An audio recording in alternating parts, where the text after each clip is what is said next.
A while back, I made a video talking about the failure of Cyberpunk 2077 Phantom Liberty. I don't remember what the context was, but I made a video like making fun of it, making fun of like the audience, people who were defending the game, and I got a shocking amount of backlash, right? That video got more than the average views, and a handful of commentary channels decided to riff it like, oh no, this game is great, they took 3 years to put out this DLC, and this is the best game I've ever played. This is, all of my friends are talking about it, this is one of the biggest games of the year. You're wrong, Smith, you're wrong. And then I just I look at the actual numbers. I look at what's actually happening with CD Projekt Red. I've seen other YouTube videos talking about how the company is in flames right now, and I have to come out and say, like, how delusional are you? Like, how out of touch with the goings on in the gaming industry are you, where you genuinely think that this update is going to fix Cyberpunk 2077? Like, as a bit of a comparison here, like, when you look at Pokemon, right? We got Sword and Shield in, was it 2020? We got Sword and Shield, like, a couple of years ago, right? Around the time that Cyberpunk 2077 came out, right? What happens? It sells about the same amount as Cyberpunk, right? Actually, I think it sells more than Cyberpunk, right? It gets a successful DLC, right?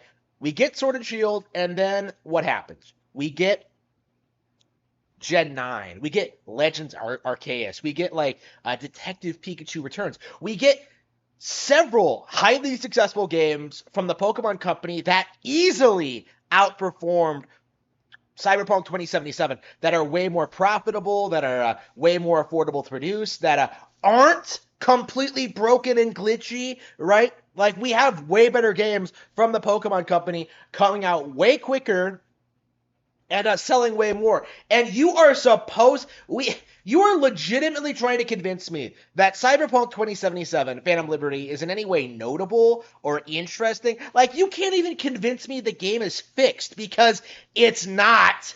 Like, I don't understand how so many people have deluded themselves into thinking that, like, Cyberpunk 2077 is somehow successful. Like, all the propaganda you've seen over the past couple of years with, like, the initial damage control, the release of the anime, like, the YouTube videos, like, trying to say the game has been in-goodened, a la and No Man's Sky, right? Like, and now with, like, the DLC update, like, you're this is all just an attempt to gaslight you into thinking the game is good now, into thinking the game is, like, worth supporting, even though that, like, the actual game is nothing like the anime.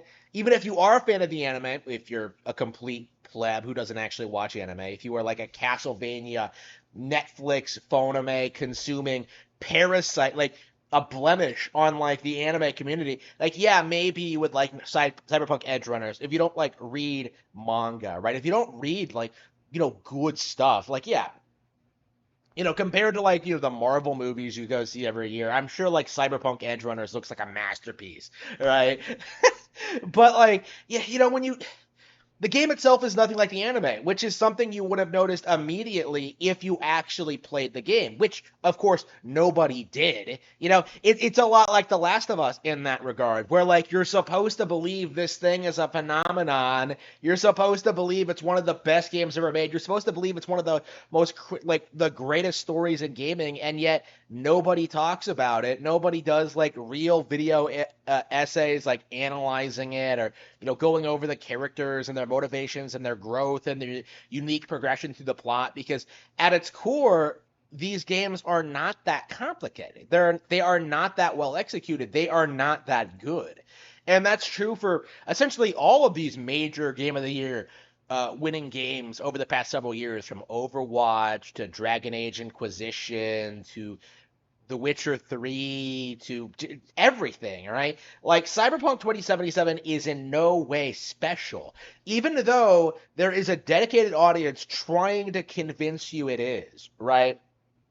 And I think Phantom Liberty should be the last hurrah, right? Because this was the expansion they were trying to use to convince us that, like, weaponize, to try and convince us that, like, the game is good now, that, like, it's been expanded to the point where it's worth playing and worth getting back into. And it just isn't true, right? Like I think only the most hardcore of like CD Project Red dick sucking shills are coming out in support of this.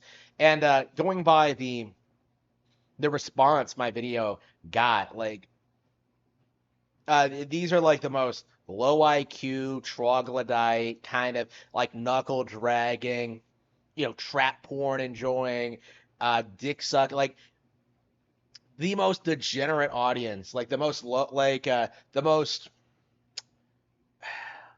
unsophisticated group of individuals on the planet. They would eat up anything if it was given a release on Steam, right? Like that is the reality of the PC gaming community. It doesn't matter, like quality doesn't matter, the gameplay doesn't matter, the visual story, like game, like nothing matters, right? The only thing that matters is that it's a major release on Steam. Then they'll support it, they'll religiously defend it, they'll call it like the best version of the game, even though it's not, right?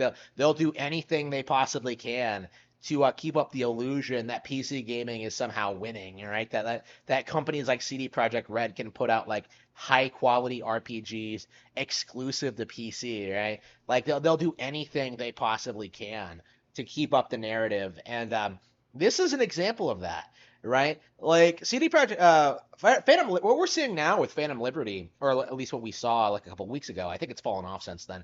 But like what we were seeing with Phantom Liberty when it first premiered, it was very similar to like what happened with Baldur's Gate 3, right? Where this game comes out. It has this dedicated PC gaming audience, and what do? They try to convince you that it's better than what you're playing, right? It's better than games on Nintendo consoles. Like look at these look at these sex scenes. You can't even say like you can't even brag about the graphics anymore because Baldur's Gate 3 doesn't look great. Look at these sex scenes. Look at this guy turning into a bear and then like tearing apart your asshole. Like look at all the choices you can make in Act One. Like it's interesting, kind of seeing how the narrative for Baldur's Gate 3 falls apart, fell apart over the months, right? Where people first started noticing that like Act Two and Act Three were like steps down from Act One, and now you're kind of seeing people claim they're just playing Act One over and over again with different builds, right? Like you're seeing people start to notice like the problems in Baldur's Gate 3, and it's not going to be a game that's going to be talked about like a year from now. I would argue even now it feels like it's kind of been forgotten, right? I imagine like once Game Award season is over, like this game is going to completely fade from memory. Like it feels like the only reason it was talked about for any length of time was to try to have something that can compete with Breath of the Wild, Tears of the Kingdom around the time it came out. Like it is the Horizon Zero Dawn of 2023, right? Same exact, same exact mindset, same exact behavior, same exact attitude. Like downplaying the better Nintendo game by any means imaginable. It's appalling. I definitely hope people start like seeing through this behavior sometime soon. I'm getting really sick of seeing it. I think more and more we're seeing this, seeing it get called out with other games. So I hope next time this happens, people start like addressing this more and more. But yeah, with Cyberpunk 2077, CD Projekt Red went from being like one of the high profile like AAA developers of like the new tens to being like a